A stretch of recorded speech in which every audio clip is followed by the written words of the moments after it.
Talagang napakabait mo talaga. Kahit saan ka magpunta, talagang ang puri sa'yo, gano'n na lang. Huwag kang magbabago. Marami nagmamahal sa'yo. Amen!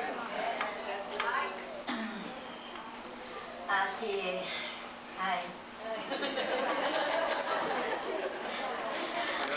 Huwag mo pababayaan ang asawa mo. Mahalin mo. Ulitin niyo po, ate. Sabihin niyo nga po yan. Huwag ka daw masaway.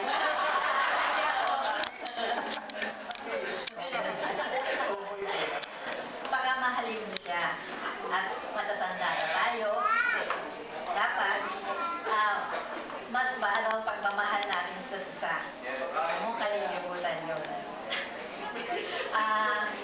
Happy birthday. Nasabi na rin lahat ang dapat kong sabihin at magandang gabi po sa inyo.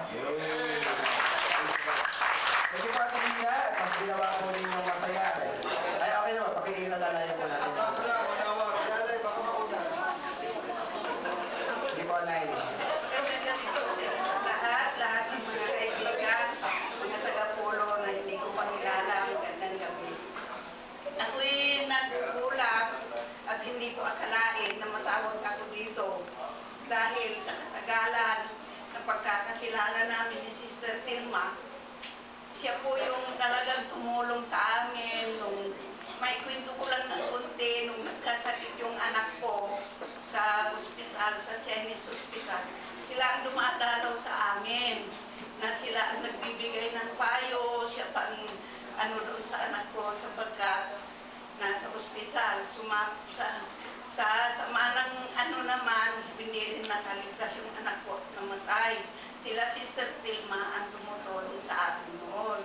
Kaya matagal din nakilala ko si Sister Tilma hanggang sa naging presidente namin sa women's. Kaya nagpapasalamat ako sa gabing ito. At binigyan nyo naman ako ng dito na ako'y nagugulat. Hindi ko akalain yung tao ko dito. Happy birthday, Sister. Thank you. Thank you po, Nanay Maria. Maraming salamat. Lalo natin nakikilala si Mali.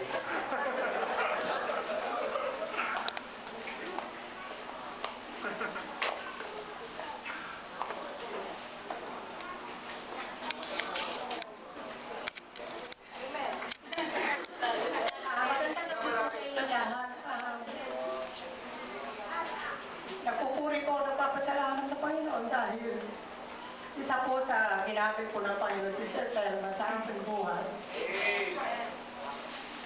Maraming years na po nakalipas ng mga araw, kung marami po ako naging problems, kung ang mister ko po ay nasa Saudi Arabia pa po. Ito po lagi po ako napupunta kay Sister Telma po upang humingi ng payo sa kanya. Siya po nag-i-encourage po sa akin.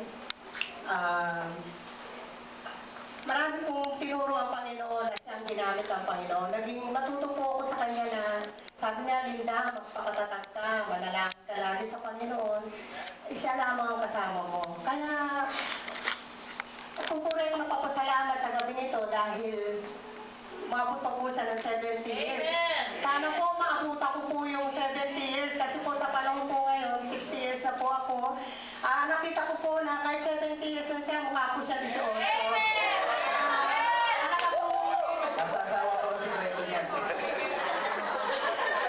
Isa po silang mag-asawa na ginamit din po ng Panginoon sa amin. Parang edit pa po sa magkapatid po ang tuloy na namin.